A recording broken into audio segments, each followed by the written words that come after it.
शादी, संगीत, corporate event या सोशल इवेंट, कोई सा भी इवेंट हो, सबसे पहले नाम आता है डेकोरेशन का।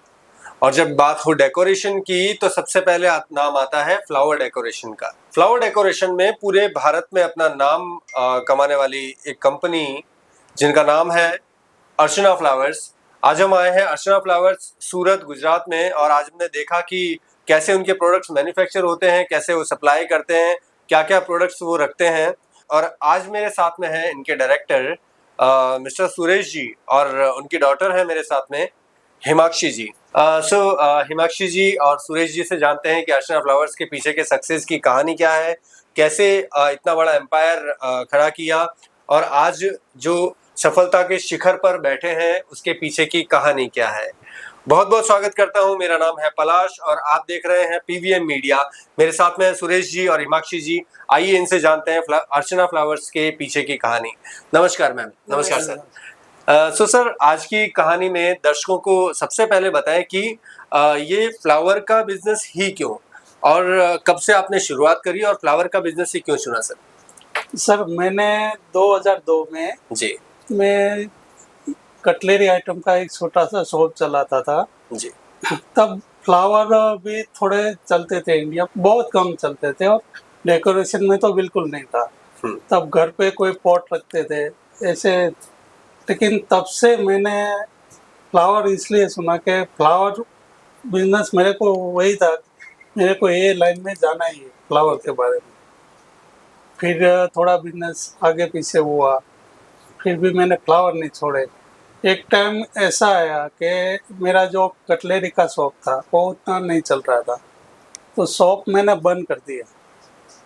फिर भी वो फ्लावर नहीं बंद किया मैं, फिर वो फ्लावर गांव जाके ऐसे जाके कोई छोटी सी शॉप होती है उसमें सेल करता था, कुछ जाके लेके ऐसे करके मैंने स्टार्ट किया। फिर से वो मैंने गिफ्ट फॉर फ्लावर का स्टार्ट किया। Very good. और उसके बाद मेरे दिमाग में एक आइडिया आया। तब इंडिया में ये डेकोरेशन में आर्टिफिशियल फ्लावर नहीं चलते थे, जो शादियों में तब रियल फ्लावर चलते थे। तो मैं जैसे रास्ते में निकलता हूँ, कहीं शादी का फंक्शन है, देखता हूँ रियल फ्लावर लगे, तो मैंने सोचा कि ये फ्लावर है कि एक दिन में चलो लगा लिया, फिर तो पहले निकल जाएगा, क्यों ना हमारे फ्लावर आर्टिफिशियल लगा सकते हैं।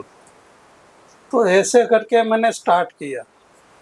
छोटा छोटा प्रोग्राम, मतलब स्टेज प्रोग्राम है या गेट है, ऐसा बुके बना के एंट्री वगैरह। तब तो हमारे इंडिया में कई सारे इवेंट वाले ऐसे थे, उसको मालूम भी नहीं था कि आर्टिफिशियल फ्लावर कैसे होते हैं। तब मैं बुके और ये पट्टे सब लेके जाके दिखाता था, भाई ऐसे है और ये मैं रेंट पे लगाऊंगा और फिर वापस ले लूंगा। मतलब ऐसे स्टार्ट किया वो बिजनेस, मैंने ऐसे स्टार्ट किया। तो तब से मैंने मेरा ध्यान एक ही था, क्वालिटी पे।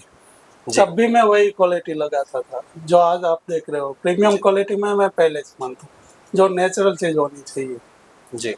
ऐसे करके मैंने स्टार्ट किया, तो वो बिजनेस मैंने 25 साल किया।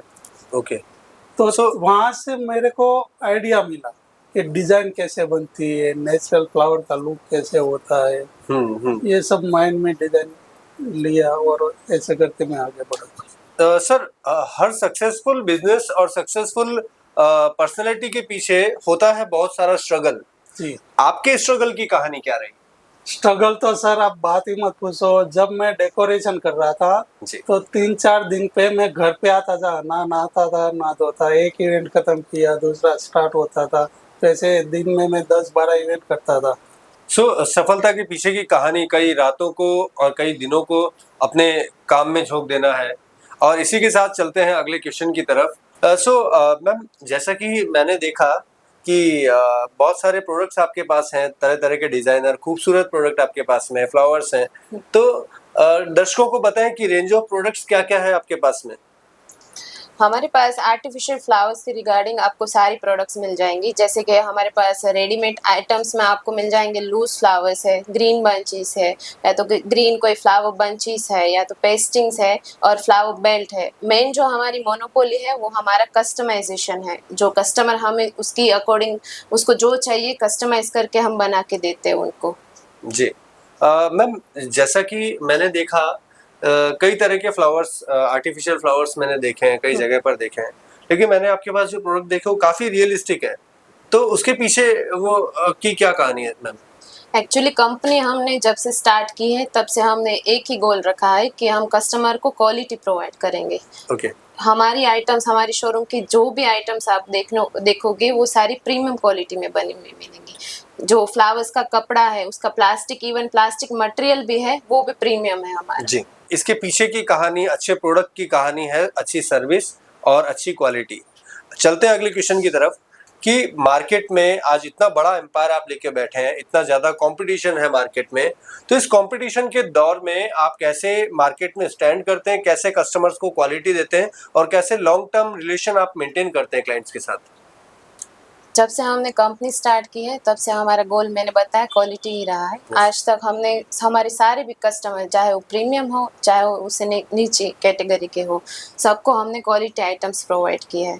ठीक है, सर्विस भी हम ऐसे देते हैं। हमारा मेन मोटो है कस्टमर रिपीटेशन। कस्टमर एक बार हमसे लेके जाए वो दोबारा हमारे पास से ही आए। आज आप कोई भी कस्टमर को पूछ लो, अर्चना को वो लोग क्वालिटी के हिसाब से ही पहचानते, मतलब। जी, ओके। देखा जाए तो अर्चना फ्लावर्स जो मार्केट में सर्विस दे रहे हैं, क्लाइंट रिपीटेशन पे फोकस करते हैं, वो करते हैं अपनी क्वालिटी के दम पे, अपनी सर्विस के दम पे। अच्छी सर्विस से ये बार बार क्लाइंट को रिपीट करते हैं, उनसे अच्छा रिलेशन मेंटेन रखते हैं। आइए इसी दौर में चलते हैं अगले क्वेश्चन की तरफ और जानते हैं इनसे कि सर, आकार एग्जीबिशन के साथ आप काफ़ी वर्षों से जुड़े हुए हैं। दर्शकों को बताएं कि आकार एग्जीबिशन के साथ आप कब से जुड़े हुए हैं और वहां से आपको क्या बेनिफिट मिलता है सर? आकार में हम लोग 10-12 साल से जुड़े हुए हैं। ओके। 10-12 साल से मतलब आकार के साथ ही हर एक एक्सपो में मतलब प्रगति नगर वहाँ अपने इंडस्ट्रीज के टेंट वाले, जो डेकोरेटर है, केटरिंग है, लाइटिंग वाले, साउंड वाले, मतलब इवेंट इंडस्ट्रीज के सारे लोग आते हैं और सारी चीज़ एक ही जगह पे मिल जाती है उनको।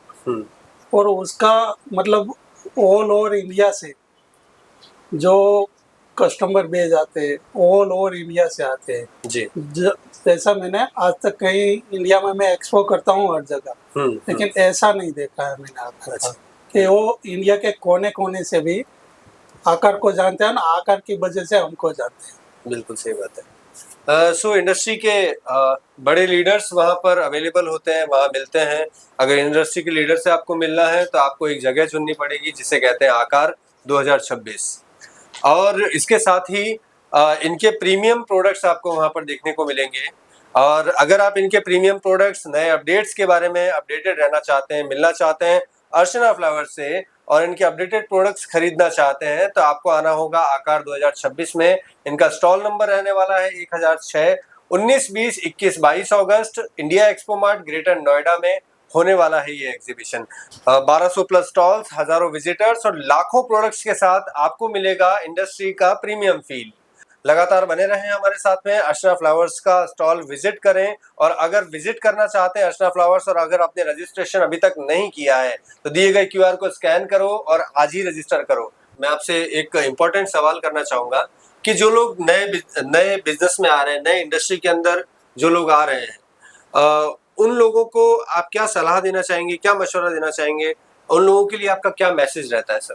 देखो, मैं मेरे हिसाब से जो कहता हूँ, जो मेरी थ्योरी से मैं चलता हूँ, उसमें मैंने पहले से एक तो क्वालिटी पे ध्यान दिया, दूसरा सर्विस पे ध्यान दिया है जी।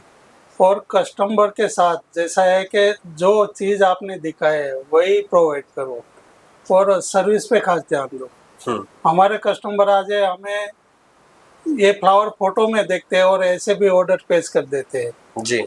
देखो, ये चीज़ देखने वाली नहीं है, देख के ही ऑर्डर दे सकते हैं, ये फोटो से ऑर्डर नहीं होता फिर भी कस्टमर बेस विश्वास करते हैं हम जी, और उसके ऊपर हमारा मेन फोकस वही रहता है।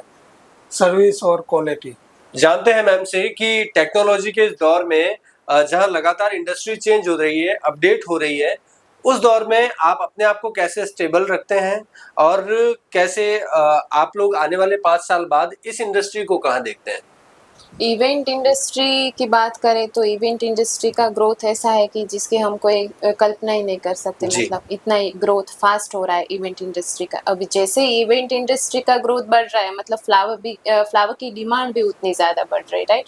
तो फ्लावर की डिमांड, मतलब आप कोई भी देख लो फ्लावर्स, हम जैसे पहले के ज़माने में मतलब कागज़ के फूल का यूज़ किया करते थे। अब उसमें से क्लॉथ वाले, मतलब क्लॉथ मटेरियल के फ्लावर्स हम यूज़ करने लगे। आने वाले 4-5 साल में ऐसा भी आएगा, मतलब जैसे कि एआई टेक्नोलॉजी हो रही है और चाइना भी इतना मतलब एफर्ट लगा रहा है, डेवलप हो रहा है, एफर्ट लगा रहा है, मतलब फ्लावर की इंडस्ट्री में पर्टिकुलर। तो 4-5 साल में मुझे लगता है कि आप 2 फ्लावर्स मतलब कंपेयर करने के लिए जाओगे, कौन सा नेचुरल कौन सा आर्टिफिशियल है, आप खुद ही कंफ्यूज हो जाओगे। मतलब ऐसा भी दौर एक आने वाला है मेरे हिसाब से।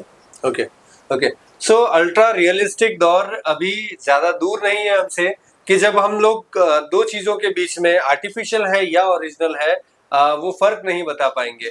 और आज के इस पॉडकास्ट में हमने जाना कि लगातार प्रयास करने से, लगातार मेहनत करने से, अच्छी सर्विस देने से, सही से कमिटमेंट्स पूरे करते रहने से मार्केट में आप बहुत बड़े लेवल पर सक्सेस को अचीव कर सकते हो।